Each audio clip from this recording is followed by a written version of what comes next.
Mr. Foley, Mr. King, you ready to commence the meeting? Okay.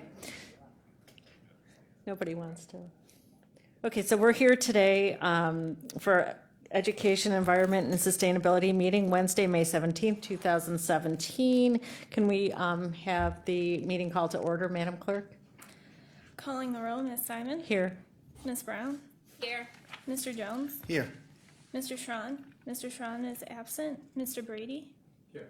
We have a quorum. Thank you so much. Any public comment related to the agenda? No, Madam Chair, no one has signed in. Okay, we have meeting minutes from the last meeting we had, March 22nd, and I wondered if we can have a motion to approve the minutes. I make a motion to approve the minutes. Second. Thanks. Second by colleague Chantel. All right, all in favor? Aye. Aye. Any opposed? Anybody not here? Just Councilman Miller was here, but he's not a member of the committee. Okay, so we have one matter officially referred to the committee, which is Resolution 2017-0095. Madam Clerk, can you read that resolution? Yes, and I'd like the record to reflect that Mr. Schron is in attendance. Thank you. Resolution 2017-0095, amending Resolution Number 2016-0137, dated 11/15/2016, which authorized an electric service agreement with City of Cleveland Department of Public Utilities, Division of Cleveland Public Power, in the amount not to exceed $68 million for electric power services for various county-owned buildings for the period 9/1/2016 through 5/1/2028, by authorizing the county executive to enter into agreements related to a solar project on or about 9400 Memphis Avenue in the city of Brooklyn with no change to said amount not to exceed. Thank you, Madam Clerk. This amendment dates back to our original resolution, and the purpose of the amendment, Mr. Foley, Director of Sustainability, will explain, but it's really to fill in some gaps that we didn't have that specific information at the time when we passed the original resolution, and the numbers don't change, the finances don't change. It's just a question of being able to nail down exactly what the terms will be. Mr. Foley? Thank you, Chairwoman Simon. So I have a quick PowerPoint I can run through.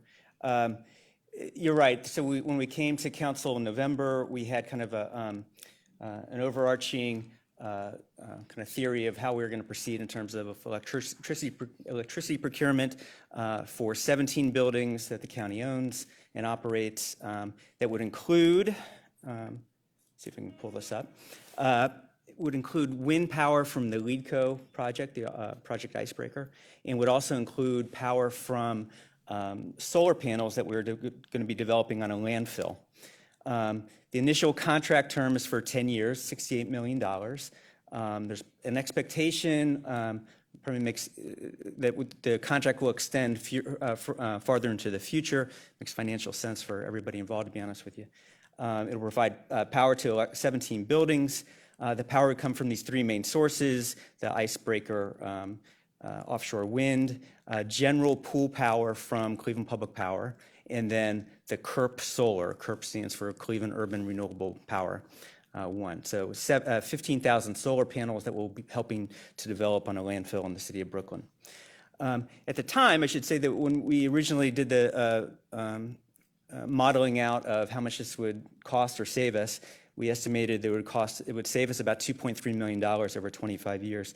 That number has just gotten better since we originally came to you in November. And that number, we believe right now, is about a $4.67 million benefit, and that's for two reasons. One is that instead of, we had originally estimated that we'd be financing the solar project, which we will not be doing now. And second is that there is state legislation basically that allows for payments in lieu of taxes for renewable energy projects. So we will be getting, especially from the LEEDCO project, we will be getting about $145,000 a year extra that we hadn't anticipated when we came to you guys in November. When we first came to you in November or last year, we had 4 potential sites we were looking at. One was in a landfill in Spring Road, kind of in the old Brooklyn neighborhood. One was space on East 79th and Kinsman. One was the Harvard Road landfill, and there was some other space in East 93rd and St. Catherine. So we weren't sure. We had, kind of a general sense that these potentially could be good spaces. They were all within the Cleveland Public Power grid, and one of the things we knew is we had to be within the CPP grid because First Energy doesn't have the regulatory capacity to do what's called virtual net metering, meaning have a solar at one site and be able to feed it through their lines and funnel it back into our buildings. It's one of the kind of the main things we have to work on in developing this stuff.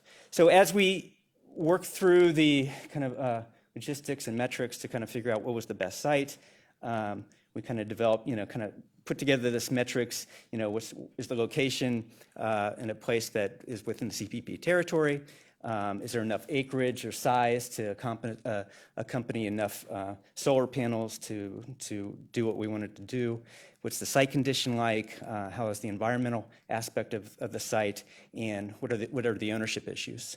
And out of that, the City of Brooklyn landfill was kind of determined to be the best site. One is Brooklyn owns the landfill outright. The environmental capacity, in fact, we just got word today that the Ohio EPA has signed off on the site and says it's a proper site to do landfill solar on. They've done a Rule 13 analysis, which is a kind of EPA analysis that has to be done. So that got signed off by the Ohio EPA director today. The site condition is good site. It's 77 acres. And it made sense for a whole bunch of reasons why we thought that made sense. And it's close enough to Cleveland Public Power where they have a substation that, and I'll talk about it in a minute, but they can run a line from the substation to the landfill, and it's economically, it works economically. In fact, CPP will be paying for the line extension. If you look at this is a kind of a map of the City of Brooklyn, where the line will, if you look at the red line, that is the line that CPP will be running from their substation to the landfill. The landfill is all the way on the left, the bottom left-hand side. Can you see that okay? Okay. So CPP will be paying for that line extension. One of the things that's beneficial to the City of Brooklyn is that they will be able to, by running lines from their substation, which is about a mile long, CPP will be able to offer itself as an electricity distribution company to the City of Brooklyn. In fact, they've made an offer already to the City of Brooklyn that will have lower cost power to municipal buildings in the City of Brooklyn. And right now, Brooklyn and CPP are in discussions about how to save money on their electricity bills. The other thing is that by running these lines around, they will be able to offer electricity to residents in commercial buildings throughout the City of Brooklyn as well. So right now they'll pick up the City of Brooklyn as a customer, but as this gets developed, they will also be able to run lines along the streets and up and down the other streets and potentially pick up other customers and offer competition for residents and consumers in the City of Brooklyn. Next slide is just kind of a picture of the landfill.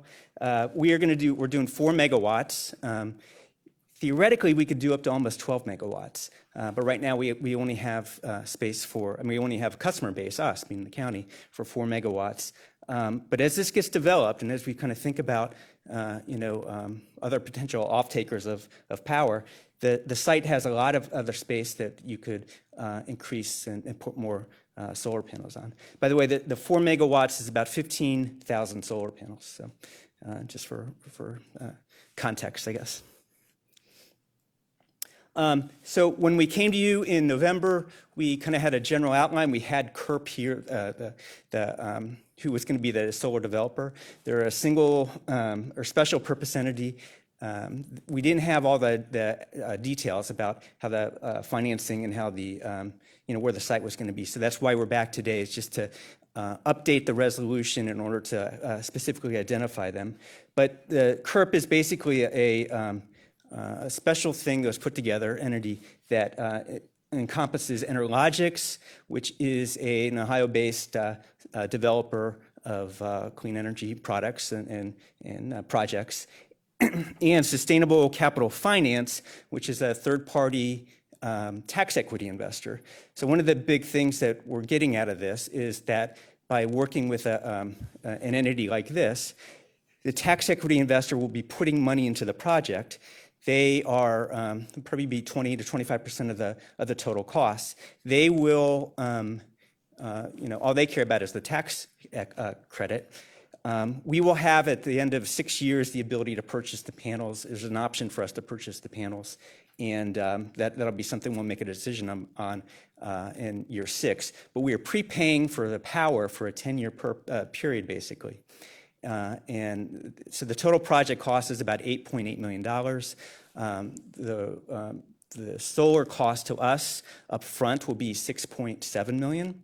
And then at the end of year 6, if we elect to purchase the panels through this option, then there will be a fair market buyout, which will be $400,000 to $500,000 at that point.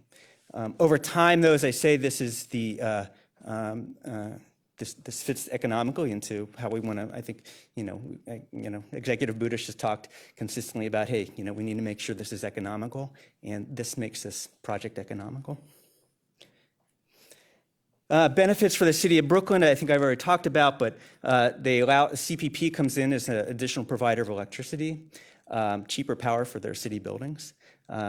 They also, two things. One is right now they are paying people to go out and maintain the site. So they have to go cut the grass. They've got to, when the fence, kids come in and mess with the fence or run around and do things, and they've got to pay someone to go out and kind of maintain the site and make sure it's okay.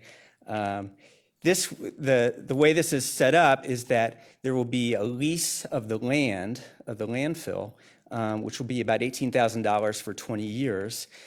The lease will be prepaid in the amount of, I think, about $360,000. So the lease payments will be made to them right away. So they're going to be getting $360,000 for lease of the land for 20 years. Plus, they're going to be saving on maintenance costs. The project will maintain, cut the grass, and may even hire Brooklyn to go pay the grass. So right now they're paying about $15,000, $20,000. That cost goes away. And there are discussions about maybe the project will actually pay Brooklyn to come in and maintain the site to some degree. So they may not only be getting rid of some costs that they have, but also potentially getting paid to do some of the maintenance costs. And also, we're going to be helping them, the county will be helping them with this Brownfield assessment that was just done from the Ohio EPA. So it's about $10,000, but we've got Brownfield money that is available, and so it will help, we're going to help them with those costs. And then there's clean energy, obviously. So we're getting 4 megawatts of power, equals about almost 500 homes worth of clean electricity is going into, it's the kind of equivalent to about 500 homes of clean energy. Lastly, let's see, is this last slide? Two more slides. One of the things I think is really important is that, this is kind of the first blush we're looking at landfills in the county. There's not much else you can do with a landfill. There's real specific rules about, you can't break a cap, you can't build buildings on it, you can't plant trees, because you're not allowed to break the cap of the landfill. Ironically, one of the things you can do is put solar panels on them, and especially like Massachusetts and New Jersey have really become good at this. This will be the first project in the state of Ohio where we're taking a landfill and turning it into, kind of a greenfield, if you want. But the way the system works is this kind of ballasted concrete lays on top of the landfill. You install the solar panels on the ballast, and it doesn't break the landfill, and then you run the electricity through the lines. So we've got, I asked county planning to put together kind of a map, and I know it's hard to see, but there's 75, 80 landfills in the county that are closed, capped, theoretically are available for further projects like this. And it's one of the things I think that Brooklyn we're experimenting with, and all signs look good, it's going to work. But there's a lot of other opportunities, I think that the county can help other off-takers of power in other municipalities throughout the county in terms of turning land that you can't use for anything else and being able to produce green energy out of it. So last slide, just a couple final thoughts. Over the 25 years, we're saving a lot of money on what our business as usual model would be in terms of electricity. We're getting this payment in lieu of taxes, money that we didn't anticipate, and it's a lot of money for the clean energy development. The total project cost $8.8 million, and we will be paying $6.7 million upfront with an option to purchase the panels in year 6. With that, I will take any questions. And the big thing, two things, I guess. One is we are looking. We want the project to start being able to produce electricity by January. In order for that to happen, we need construction to happen in September.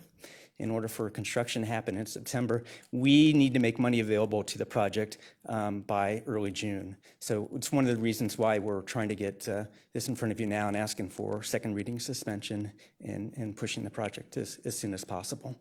I'm trying to think anything else. So I think that's it. Thank you so much. Any questions from the committee? Ms. Brown? Thank you, Madam Chair. I just was curious about the threshold or measuring tool to estimate the high, medium, low range when you're scoring the locations. So, especially this being one of the first projects, we wanted to make sure that we had kind of all the, that there was less problems rather than more. So if you look at this, the chart, like Harvard Road Landfill has a lot of land, and someday it may be a really good site for solar. It's got some real significant legal hurdles right now and problems. It's in receivership. There are environmental problems there. They've had methane leakage out at the Harvard Road landfill. So Ohio EPA right now is in there. They put together this kind of passive methane collector system. It just seemed like there was a lot of issues with being able to deal with that landfill right now. And the thing is, it's really a big size, and there's a lot of land there that you could take advantage of. But it's just because of legal and environmental issues, there are some problems. East 93rd in St. Catherine, it's kind of this former industrial site, and the size was okay. I think it's like about 15, 20 acres, but it just wasn't as big as the City of Brooklyn landfill site. And so it kind of came second tier on the chart as we were looking at it. And then the West 11th and Spring Road landfill site, it was a smaller site. It's about 10 acres, 10 or 11 acres. And we didn't think, if we were going to do solar installations there, you may be able to get 3 megawatts, but then you may have to marry it up with another site. And that just seemed complicating. So with the Brooklyn site, while the complicating factor was running a line from the CPP substation out to the landfill, the fact that CPP was willing to pick up those charges in exchange for being able to get more potential customer base, it kind of made it easy to work. And since we've been working with CPP anyway, they've been kind of in the middle of this stuff as well. So they were kind of excited about the ability to expand their service territory a little bit. And speaking of expansion, if you go, I don't know if it's the next slide, but where you showed how the capacity would go from there's a capacity to go to almost 12 megawatts. Would the entry point or exit point remain the same, or would you be adding something to the back or to the side? You understand my question? Yeah, so it'll be the slide on the left. The 4 megawatts will be the initial, kind of layout. If you build larger than that, so it may not end up being 11.9 megawatts because you've already got an entrance road in there, a pathway in there. So, maybe it gets down to like 10.5 or something like that, because of if you were going to start off with 11.9, then you could do the road on the side and then, kind of work from that off. But probably because we're starting off with this configuration, you won't be able to get up to that 11.9%.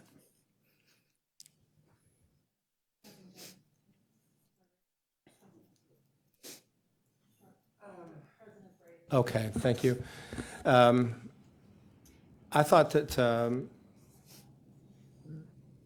there's an issue I just want to get out of the way, and it doesn't have anything, as far as I understand, to do with what we're discussing, and that's my point, is I'm trying to make sure we all understand that. The part of the project that was brought to us in November, of course, includes the wind turbines on the lake, and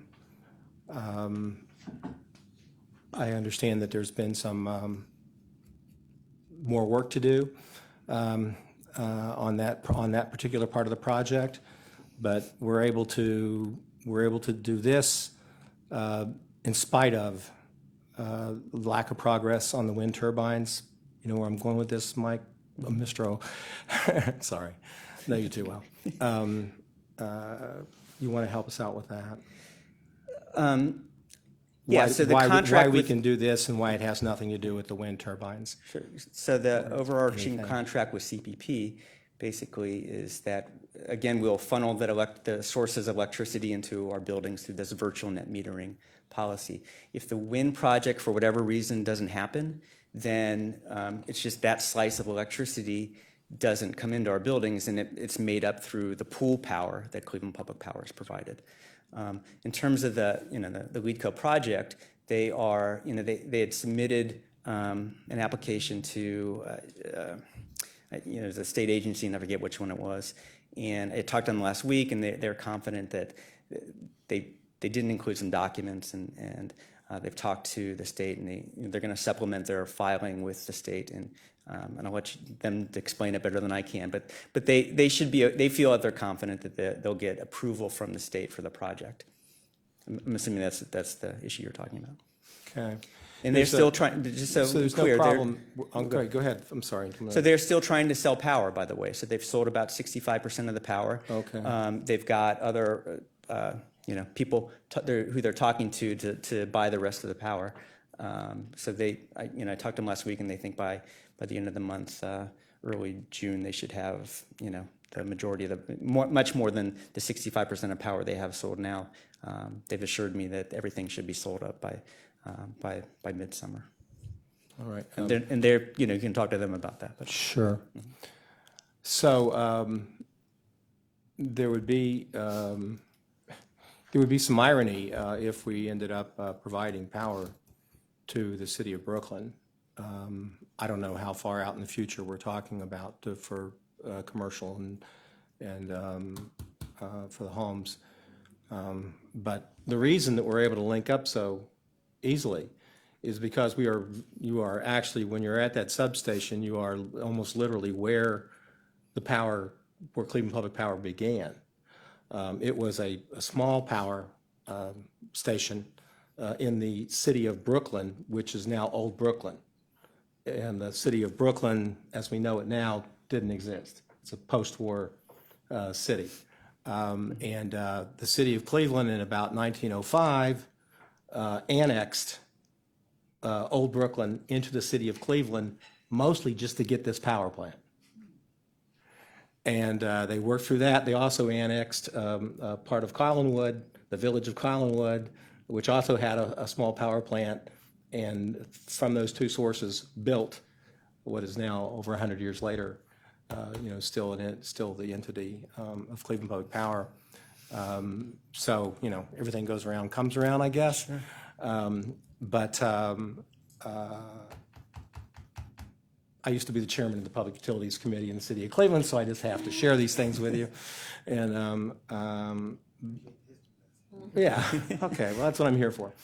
So I'm so old, I can always give you history lessons. So we walked this on at the request of the administration, and you want us to facilitate this as quickly as we can. And I would like to be helpful with you on this issue. Thank you. But let's see how the questioning goes and how we come out here. Thanks. All right. Councilman Schron, and then Jones, and then I. Mr. Foley, who is Interlogic? Interlogics is a developer. They've been doing energy-related, clean energy-related development for a long time. They're based out of Ohio. They've got a presence in the Midwest. They were actually, when LeadCo did their first kind of RFP for a developer, Interlogics won the contract for that.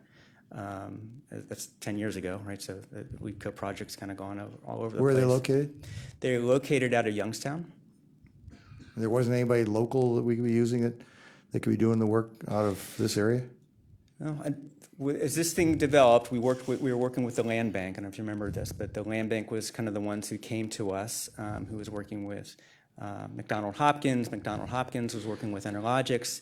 It's just kind of the way this is all developed that Enerlogics has expertise in kind of large scale, mid to large scale projects, and they know their stuff. And so it was kind of winded its way through working with the land bank to now not using land bank property, but using the City of Brooklyn property. They've kind of stuck with the project. CURP, we're technically buying power from Cleveland Public Power, who then is buying it from CURP. The other entity in CURP is Sustainable Capital Finance, which is the tax credit investor. And I'm going to tell you, this has been, this is unique. It's a unique project. Ian Schoenwald is here from Utedix, who is our partner doing clean energy finance work.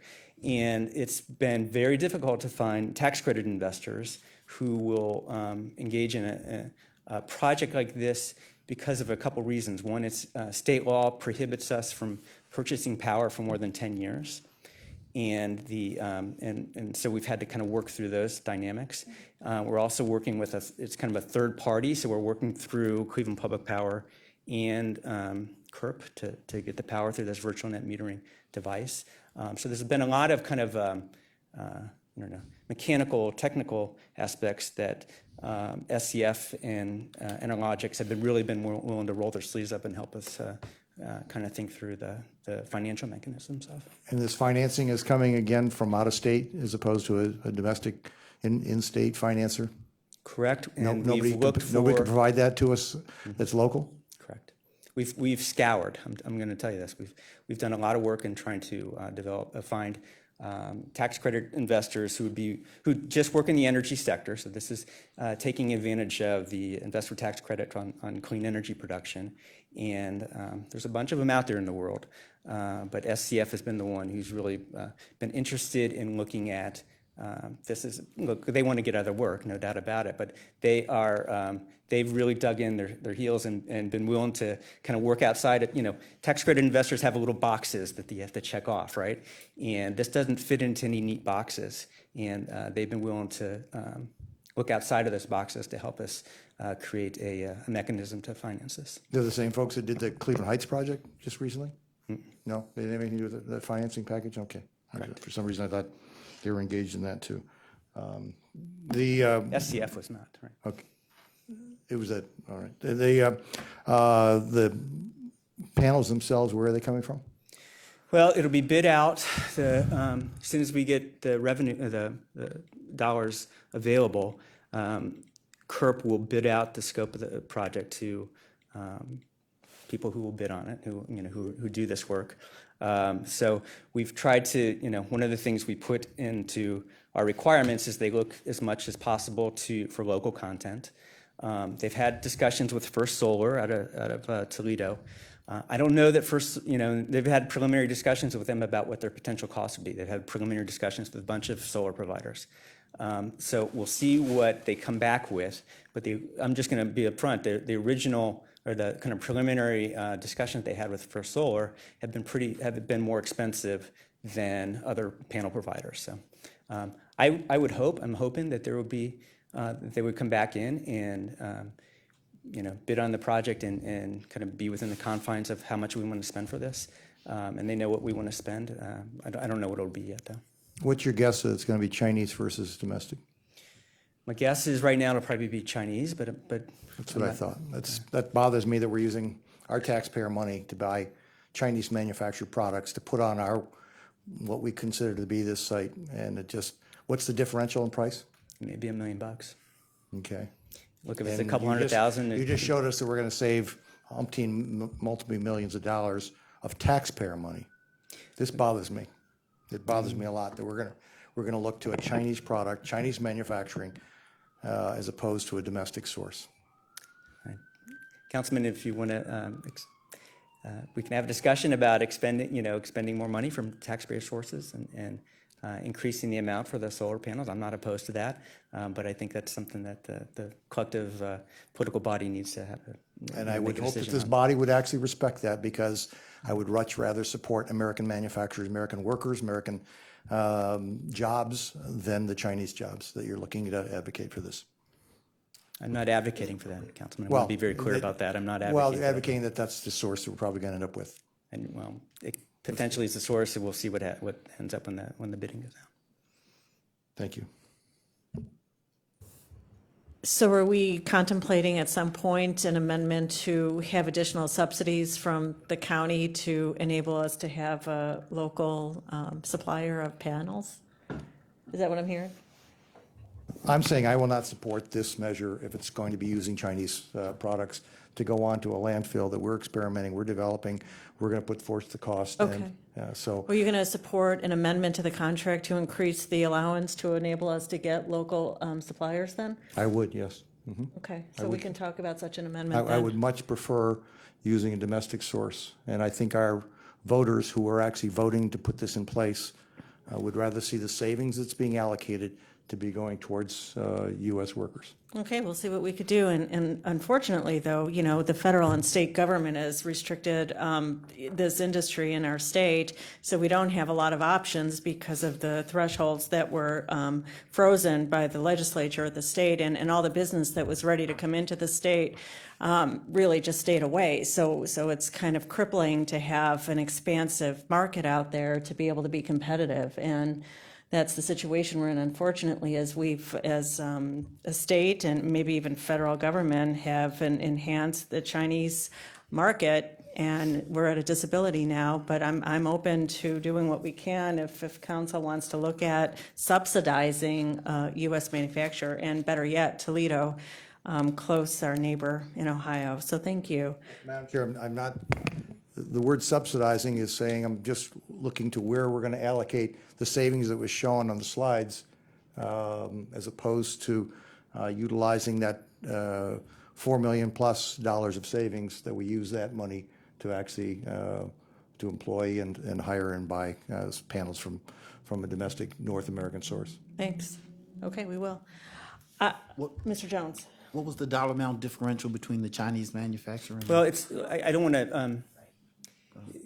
It's been communicated to me that at least the initial kind of, when they went out and did kind of initial talks with solar panel providers, it was about $1 million difference. It's not out to bid yet, so I think we have to wait and see, right? To the chair, I just want to be clear about the difference. It's because First Solar doesn't make the type of panels that you would traditionally use for this landfill.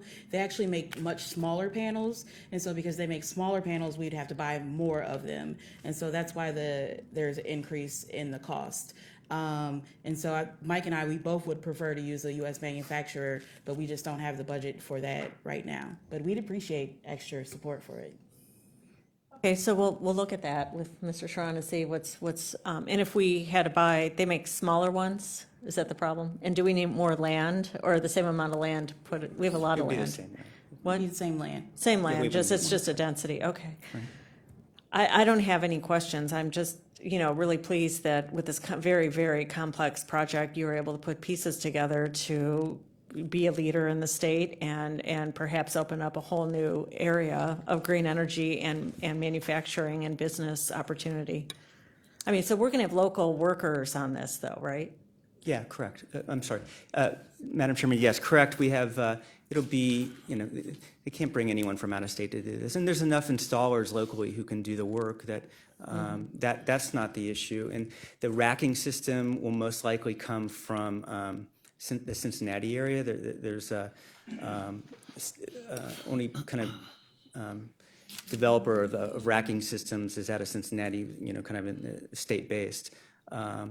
And so, solar panels are solar panels on top. You got the racking system, you got the concrete, which will be locally sourced, and then the people who are providing it will be local folks doing the work. But the solar panel is what it is, right? So it's. And the bulk of the cost is probably 80% got to be in the solar panels, I assume. It's like the wind turbines, that the bulk of the cost is coming from the mechanical piece, not the installation piece, I would assume. Is that? I believe so. I'm going to look to Mike Wise. And, is that correct? About half comes from the components themselves. Up and introduce yourself formally. Hi. Hi. I'm Ian Schoenwald with Eutectics. About half of the overall project price is going to come from the components themselves, roughly $1.10 per watt.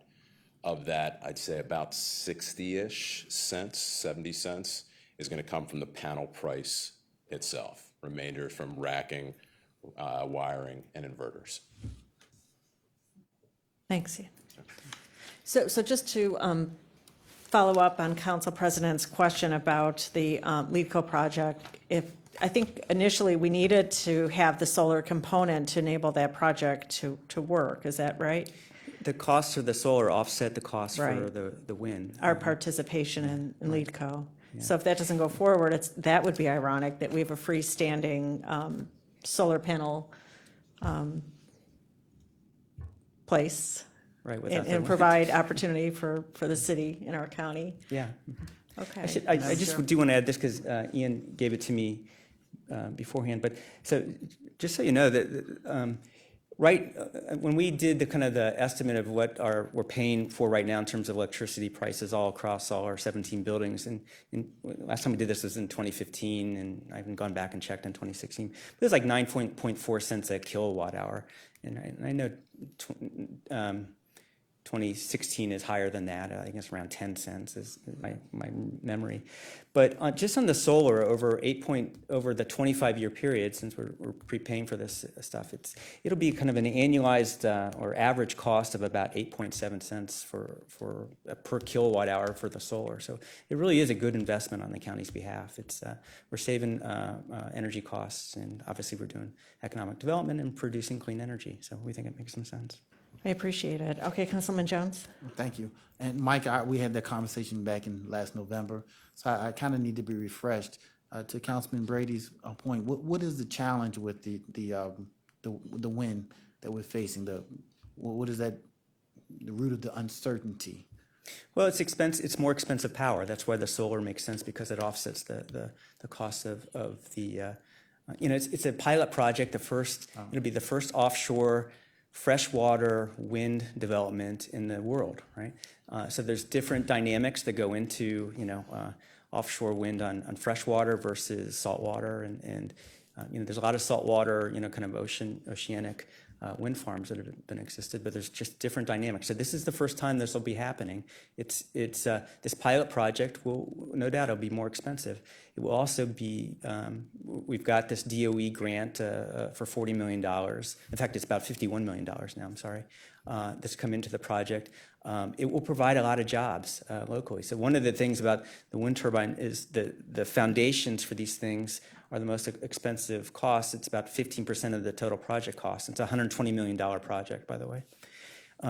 There's places in Cleveland that can do this work. So ATF, American Tank and Fabricating, I think on 117th in Lorraine, or Detroit Avenue maybe, has the ability to do this work. So that's a lot of work they're probably going to get once this thing is developed. There's about 500 construction jobs that take place.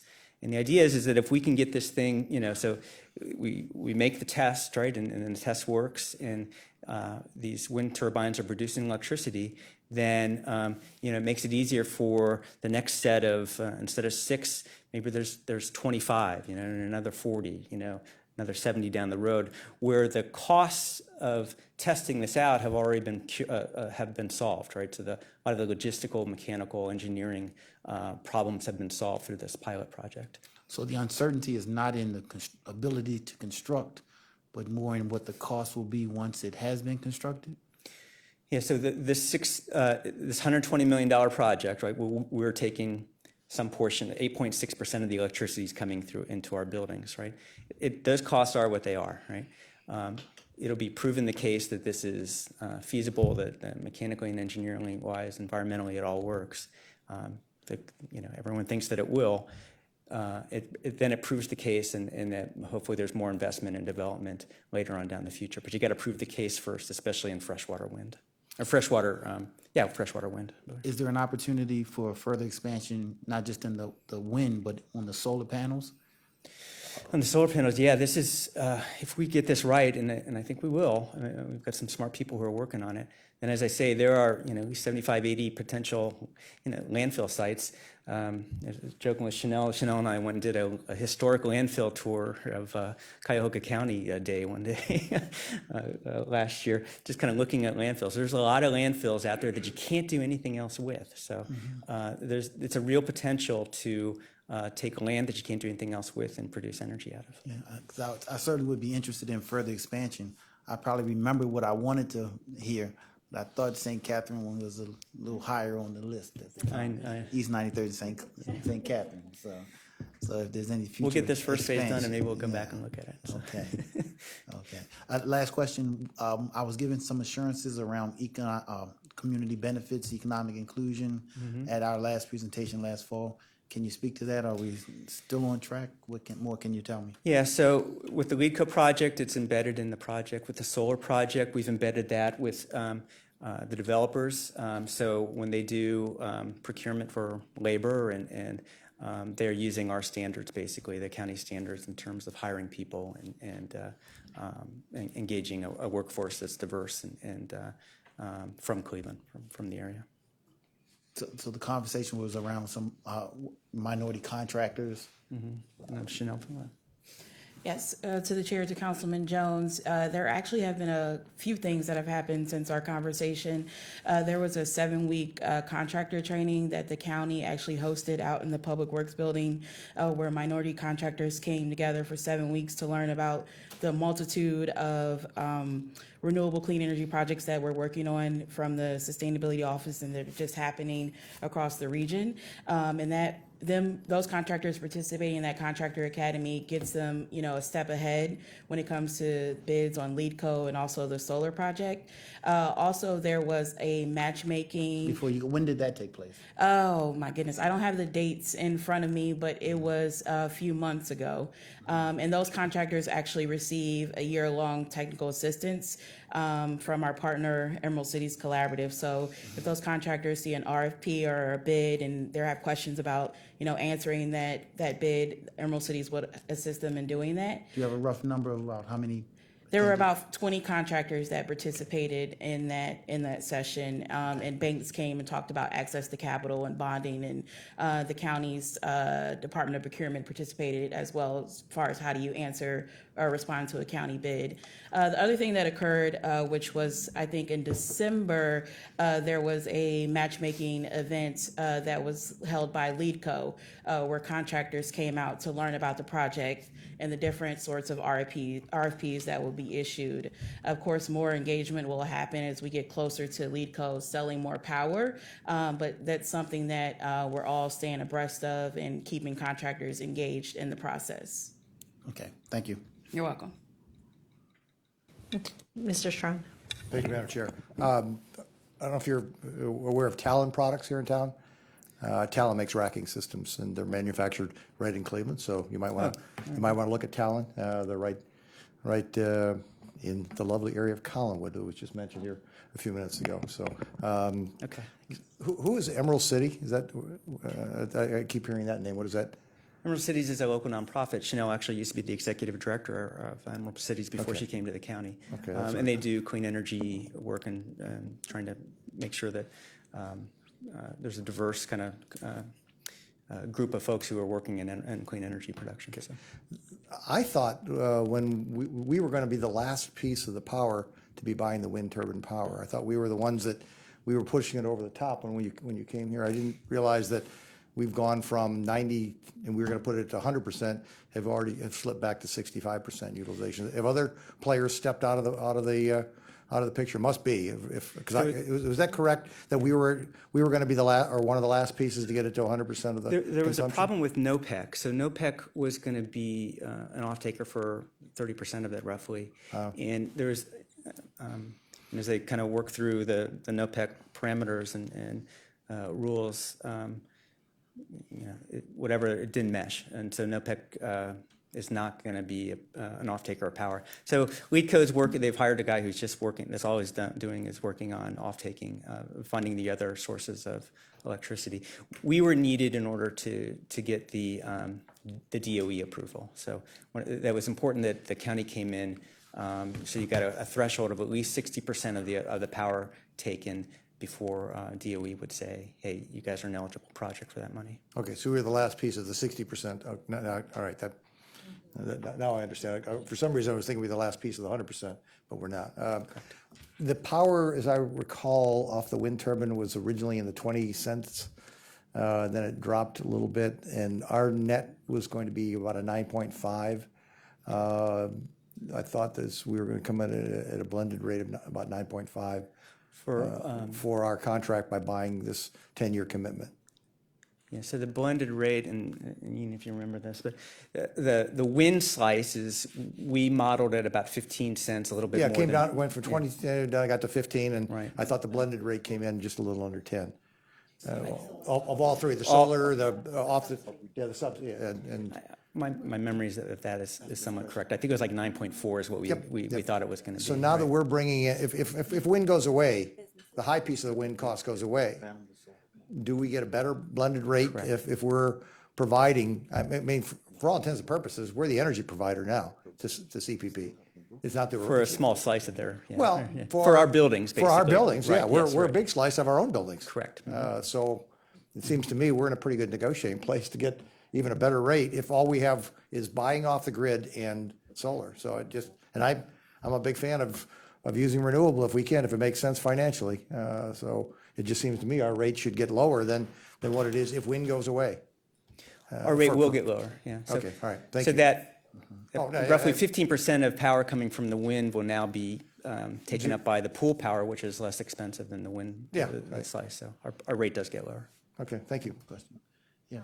Thank you. Good questions. Councilman Jones? Am I correct to understand that with the solar panels in Brooklyn, that area in Brooklyn or the city buildings or something in Brooklyn are going to have a potential benefit of having their costs reduced? Not only are we offsetting the wind, but it's going to be an additional benefit to the city of Brooklyn of having their costs. Yeah, so when you run and I just put the slide up, when you run the line out from the substation in Cleveland, it's about a mile run, and that'll go out to the landfill. There's at least 5 Brooklyn buildings. So you've got the Brooklyn Fire Department, the rec center, they've got a maintenance service shop, and then you've got City Hall and their senior center. I don't know if you can see those on the screen. So, I mean, Brooklyn has to buy power for those buildings, right? And so when CPP runs the line out there, then CPP is right now, the only provider of electricity is First Energy CEI, basically. This will offer competitor electricity company for the city, and I know that CPP has proffered, I think a sheet saying, we think we can beat those prices. So Brooklyn's in the middle of thinking about, do we want to take CPP up on their offer? And so those are discussions that Brooklyn's having, and my sense is they're smart, and they'll see the dollar amounts, and we'll take advantage of it. So if the project had been at the Harbor Center or St. Clair East 93rd, would that similar benefit have happened in those areas, or would it have always benefited Brooklyn regardless of where? So the Harvard and St. Catherine, there's already CPP there. So there's no new lines that are being built. So right now, Brooklyn doesn't have CPP as a Brooklyn has First Energy. First Energy only. So There was it's a good question, President. and the background, on that is that for quite a while, for many years, Cleveland Public Power really only served predominantly white communities.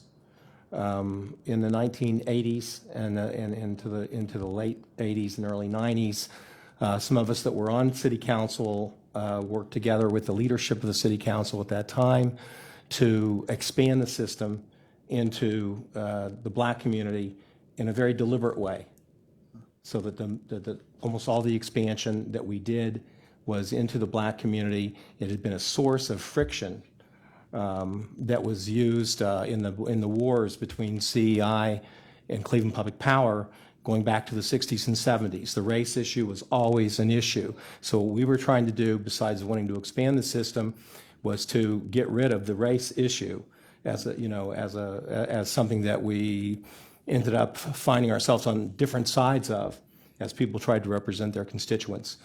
So this is available to the areas that you're talking about already. Brooklyn, however, in this situation, would end up if we contracted with them when we get to that place, would be one of the larger contracts that they have, I believe. Correct. This would be good for them, but it's also good for Cleveland Public Power. The more solvent and the stronger Cleveland Public Power is, the more we're going to be able to do in its entire footprint, which includes the east side as well, for now.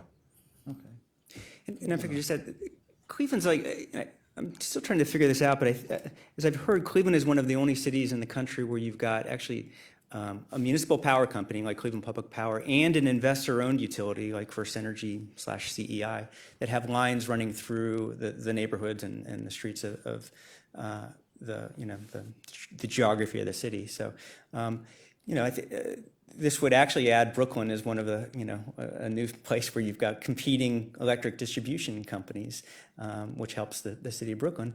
We would love to help. We want competition, right, for electricity charges. We'd love to, if this works, maybe there's expansion in other places. Cleveland Public Power can, by state law, can expand to about a third outside of the geography of the city of Cleveland.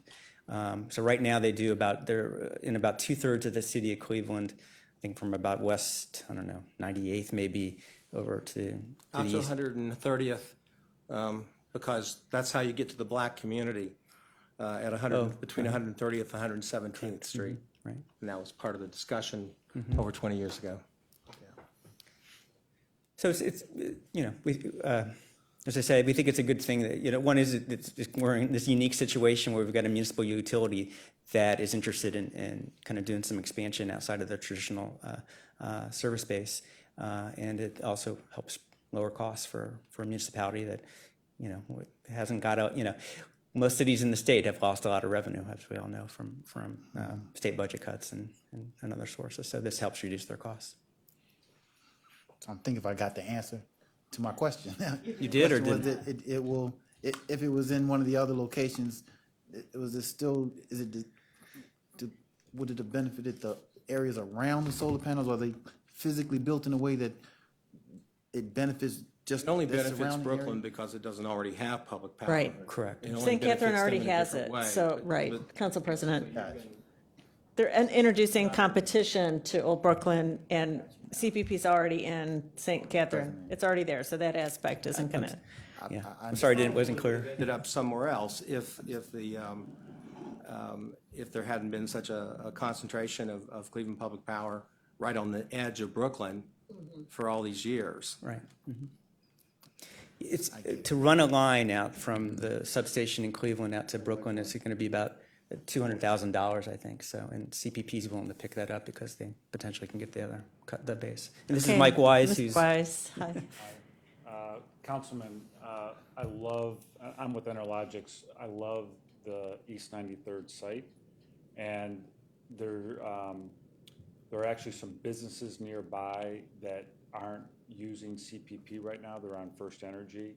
And so they were excited. So the difference would be instead of having a public off-taker, we'd have a private off-taker. And I still hope to come back to them and give them the opportunity to switch over to CPP and do that site, that St. Catherine site, because it'd be a great site for solar. So maybe we can talk offline. Definitely. I'd love to talk to you about that. And we're having separate conversations with the chief over at the city, because she'd like to see that site developed too. So I assume that's your territory? Yes. Yeah, great, thank you. Thank you. Okay, Councilwoman? The one question I have is, will Brooklyn be an off-taker for the Lee Grove project? no, Madam Chair to Councilwoman Moran, no, they will not. So they are just going to they will be taking pool power from Cleveland Public Power only. So they won't be taking solar power or they won't be taking Lee Grove power. They'll just be taking the power that's Cleveland Public Power already has. Okay. So any discussion about moving this to the next council meeting under suspension? I would support that, understanding what the critical time frame is and the importance of the project. Would I have support for that from the committee? I would support that. Good. Something like, my other contingency. Which we're going to look at. Yeah, right. Okay, awesome. So I'm going to move that resolution 2017-0095 be moved to our next full council meeting under second reading suspension. Do I have a second? Second. Okay, all in favor? Aye. Aye. Any opposed? Okay, it's been first, second, and fully supported out of committee for second reading suspension at the next council meeting. Thank you so much for the thorough discussion, and I'd like my name added to this amendment resolution. Thanks. Thank you very Thanks, much. Mr. Foley, Appreciate it. Director Foley. Okay, next matter. So that went longer than I thought, but thank you, everybody, for coming in, Ian. Thanks. So I'm really happy to have Crystal Davis here from Safe Drinking Water Alliance for the Great Lakes. And Crystal is here to give us a presentation about what the Alliance is doing and how we might support that. Sure. Hello, can you give your name? Hello. Sure. Thank you, Chairwoman Simon. My name is Crystal Davis. I'm with the Alliance for the Great Lakes, and I'm joined by my colleague. Councilwoman, members of the committee, my name is Adam Risson. I'm with the Ohio Environmental Council up from Columbus today, and happy to join everybody here. Thank you. Okay, Crystal, you're on. Sure. So I'll tell you a little bit about the Alliance for the Great Lakes, and Adam will tell you a little bit about the work at the Environmental Council. We'll briefly talk about the resolution that we presented to you, or a letter that we'd like for you to consider, and then answer any questions if necessary.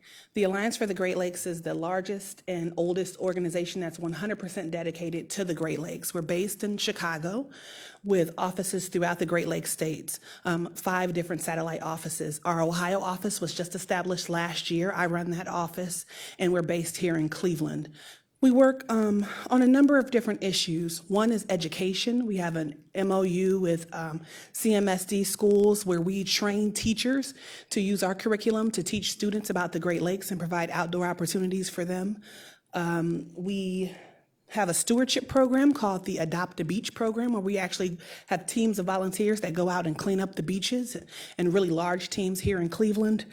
We also we weigh in on policy at all different levels of government, and we have community engagement and planning programs as well. Chairwoman Simon and Vice Chair Brown. So the Ohio Environmental Council is based in Columbus. We're the only state-based environmental group in Ohio that focuses on securing healthy land, air, and water for all who call Ohio home. That is our mission. And we do that through a number of ways. We have a lot of campaigns that we advance, and we also do direct engagement with our state lawmakers down at the Capitol and our state leaders in the administrative building in Governor Kasich's office.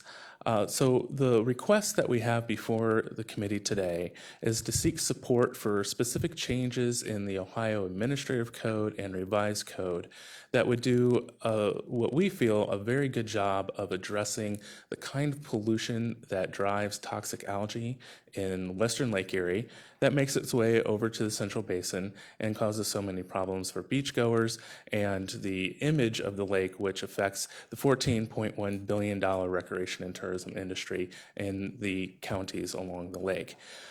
So the kind of pollution that drives the toxic algae comes from many different sources. And we have different tools to address those sources. But one area that's lacking is an effective tool to curb the agricultural pollution that comes from the over 4 million acres in the Western Lake Erie Basin that's devoted to agricultural production. A lot of farmers are doing the right thing, and we support their efforts. Many more could do even more practices that could curb the toxic algae pollution. We believe that these solutions will go a long way to securing not only a healthy economy for the counties along Lake Erie, but also to curb the pollution that would cause safe drinking water or drinking water advisories, the kind that affected Toledo back in 2014, the kind that affected Carroll Township the year before that. We don't want to see any do not drink advisories. We know there's a lot of investments in public drinking utilities to ensure that people have safe drinking water, and we know that there's more drinking water concerns that go beyond just algae. Certainly the issues of lead have become very apparent. So the request before the committee today also has a number of provisions that are a few provisions that would address that. So, quickly to look at some of these, to address the agricultural side of things, we really believe that agricultural producers that do not already have a plan in place to curb the pollution should get one. We don't think that more fertilizer and manure should be put on the ground than what crops really need to grow. And while farmers aren't looking to waste money by spending it on an expensive fertilizer, there is a financial incentive to over-apply manure. We're happy to talk about that.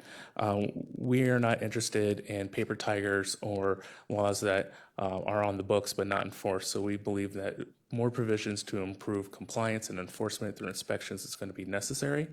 And we also think administratively, Ohio EPA could establish some numeric and measurable water quality standards for our rivers and streams. More on the lead issue, providing a program to help homeowners replace some of their outdated fittings that are in the homes, similar to what Ohio EPA already provides homeowners to replace outdated septic systems. We think would be a good program to initiate. We know there's already efforts to address service lines to the homes, but after that, there is a gap. We also think that more monitoring could be done to identify other chemicals that kind of fall through the cracks, and that monitoring would feed into an assessment done every 3 years where Ohio EPA could let everybody know what the contaminants are that are a possible concern in their area. So those are a brief overview of some of the provisions that we're seeking support for, and we've already gotten support for similar provisions from the cities of Toledo, Sandusky, Lorain, Elyria, Lucas County, and Lorain County have all passed resolutions. I believe before you you can see some of the news coverage that came from a result of the passage of those resolutions, as well as the actual resolution passed in Sandusky. So with that, I'll turn it back over to Crystal. I appreciate the time.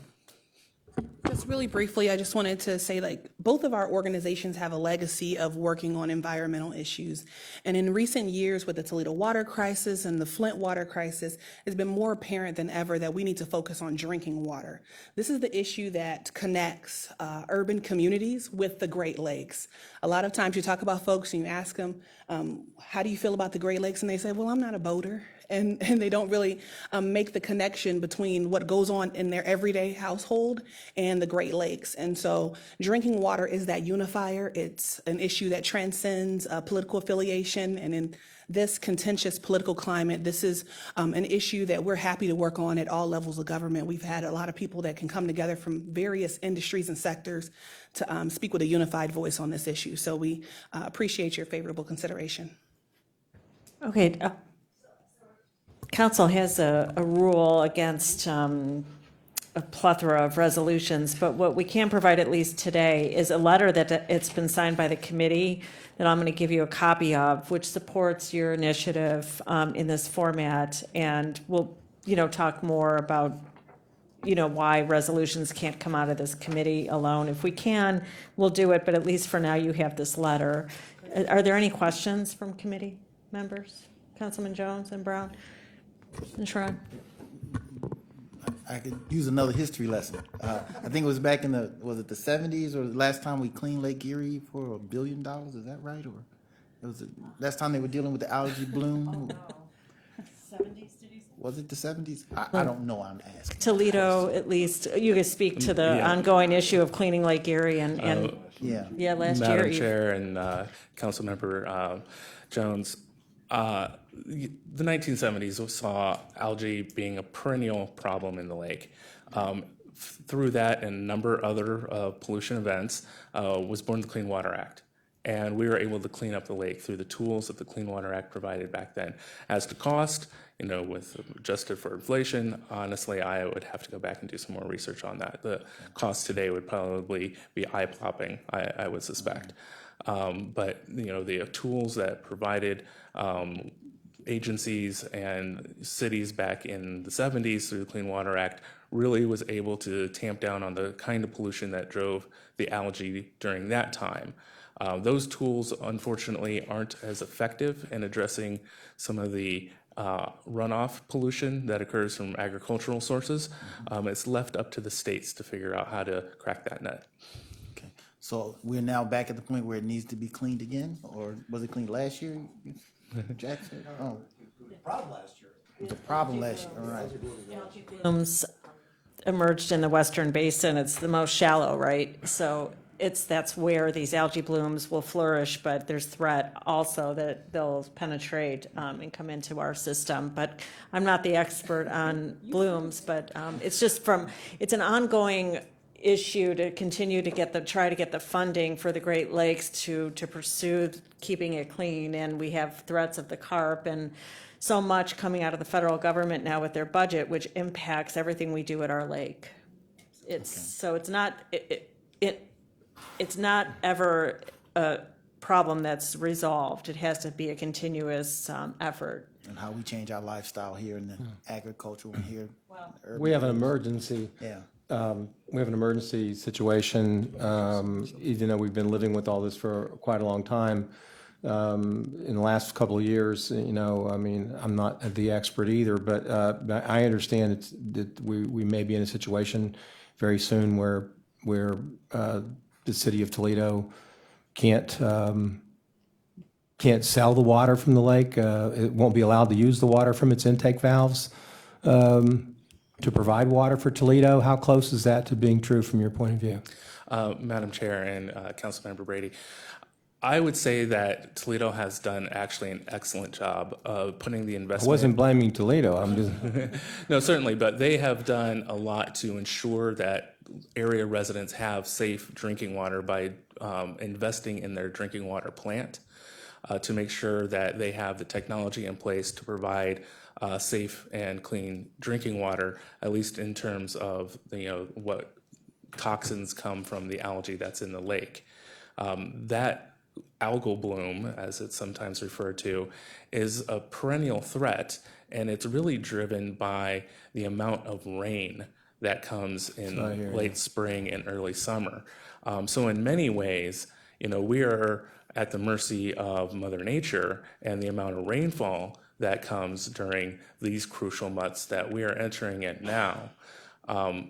Compounding the problem is the amount of phosphorus that's in the soil that comes off the surface and out of what's called tile drain, subsurface drainage systems, over the 4 million plus acres that's devoted to crop production in western Lake Erie. So you have this coupling between heavy rainfall and excess phosphorus that's in the soil that becomes the driving factor of these algal blooms in Lake Erie. And certainly we've seen natural experiments in 2012 and even last year, the bloom was not very severe.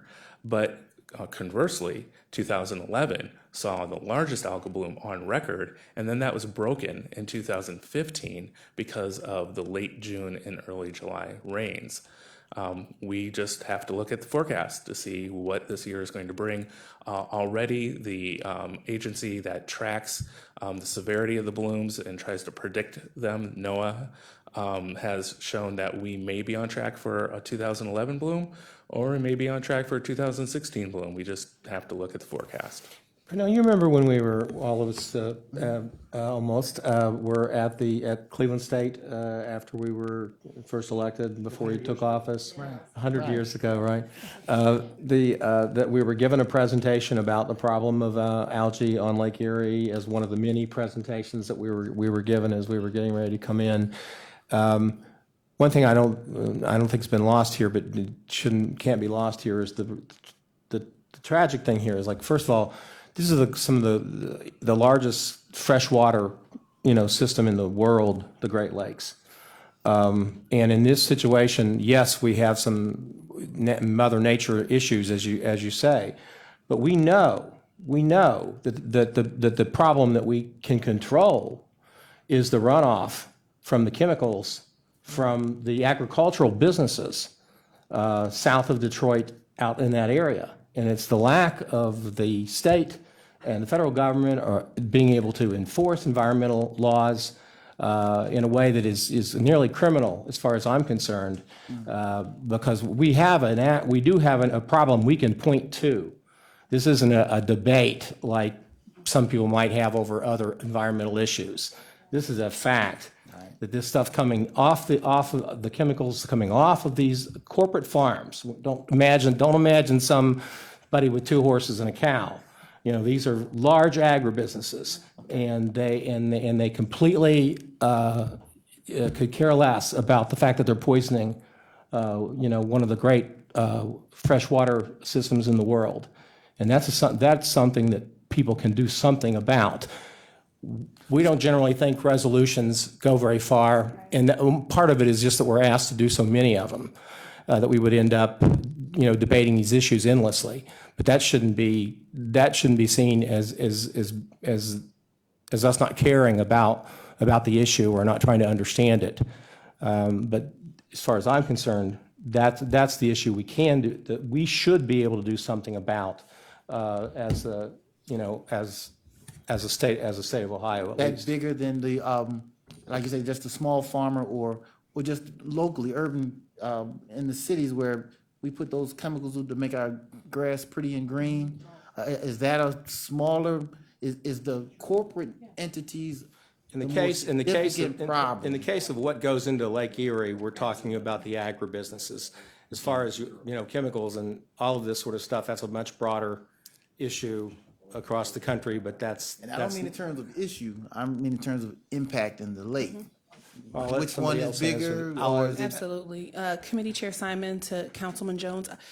That is 2 totally different impacts. And so the folks that are in the western basin of Lake Erie operating the corporate agricultural practices have a way larger impact than a small community garden would have to Lake Erie. And so there have been efforts there, like Adam said, there are farmers that are doing the right thing, and they're applying their fertilizer the correct way and utilizing a number of best management practices, but there are still a large number that don't, and they're the bad actors that are really polluting the lake. And so we're hoping that as we begin to start talking about drinking water, this will activate more people in urban communities and communities along the coastline to really get involved in this issue and engaged in this issue. And now we're having community conversations all over the county where folks are coming in, and the more they understand how their drinking water and the water that they bathe their children with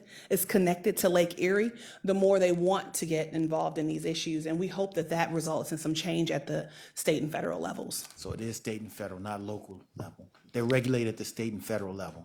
Yes. Okay. Just as a quick history lesson, when we first came on county council, we passed my legislation to stop the county use of pesticides, if you remember. So we do everything we can at the county, but it's much more restricted and preempted by state and federal. So we do what we can within the confines of what we can do legislatively. Councilman Tron. Curiosity, Milwaukee has something similar to your organization, doesn't it? Yes. We have an office in Milwaukee. Is that your office up there? Because of the Great Lakes? I thought it was headquartered in Milwaukee. Is there a, I hate to say, competitive organization up there in Milwaukee that's the Great Lakes Educational Center up there for fresh water? Councilman, I'm not 100% sure, but I know the Alliance for the Great Lakes does have an office in Milwaukee. We do have staff there. Okay. And they worked. We were just up there with Leadership Cleveland 2 weeks ago, and they were touting that. I thought they have a school there, they have a educational organization all about fresh water, and somehow they were touting that they were doing a similar type function. I'm just curious as to how many people do we have a concerted voice, or is there multiple voices all doing the same thing out there of the same ilk? And isn't it better to band together than it is to have a bunch of, because we have that same problem with whether you're talking about economic development here, where you have, a lot of these things, when you get everybody talking on the same time, if it's better to have a single voice than it is to have multiple. And so the Milwaukee thing was, if I can try and find the information. If you get your card, I'll link you back up with the folks from Leadership Cleveland who had us up there for all weekend, and it was primarily around the issue of water and how they use water. Boy, they do a great job on Milwaukee. If you haven't been there, the way they use water, from everything about it. But isn't there also? I know that yes, we do have a problem in the Western Basin, but isn't that also because we are also the shallowest lake? Because other parts of the Great Lakes are 2 and 3 times deeper, and their farmers are doing basically some similar things, but the impact is not as great because of the Toledo Basin is one of the shallowest in the Great Lakes. Is that? And I'm not sure that makes an excuse. It's just that's what they have to live with. Right, there's little we can do about Well, that. you can't do anything about that, but other parts of the Great Lakes are doing the exact same thing as Toledo with the corporate farmers in Indiana and Illinois and Wisconsin and. I see your point. I mean, obviously, yeah. We just have to. We can just pour more water in the lake and then we can do what they do. Gotta dig a bigger hole out. Yeah, right. Get the steam shovel out and dig a bigger hole around Toledo. Yeah. Yeah, Madam Chair and Councilmember Sean, certainly the Lake Erie's physical character drives part of the problem. It is the shallowest. It is also the most productive. It has 50% of all the fish of all the Great Lakes combined, which is why we have such a thriving recreational fishing industry for the charter boats that rely on the lake to be clean to bring their customers out. So because it's so shallow, one of the benefits is that it cleans itself out fairly quickly. The Western Basin will turn over in a much shorter period of time than compared to like Lake Superior, which is 200 years. I mean, we're talking a matter of days for Lake Erie. So what we saw in previous years is when we have these algal blooms in the Western Basin, it will flush out pretty quickly into the Central Basin, which becomes another problem of the dead zone in the bottom of the Central Basin, which isn't good for the fish. So we have these compounding problems because of the algae that's growing in the Western Basin. But we can solve it. I mean, that is, I think, the central issue. If we get serious about stopping the pollution that drives these algal blooms, then we can be part of a solution similar fashion that we were in the 70s. Thank you. I do have one more question. Sure. You mentioned lead. We're all familiar with what happened in Flint, Michigan.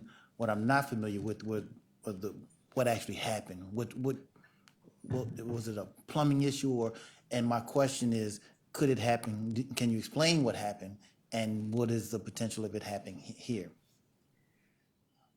Sure.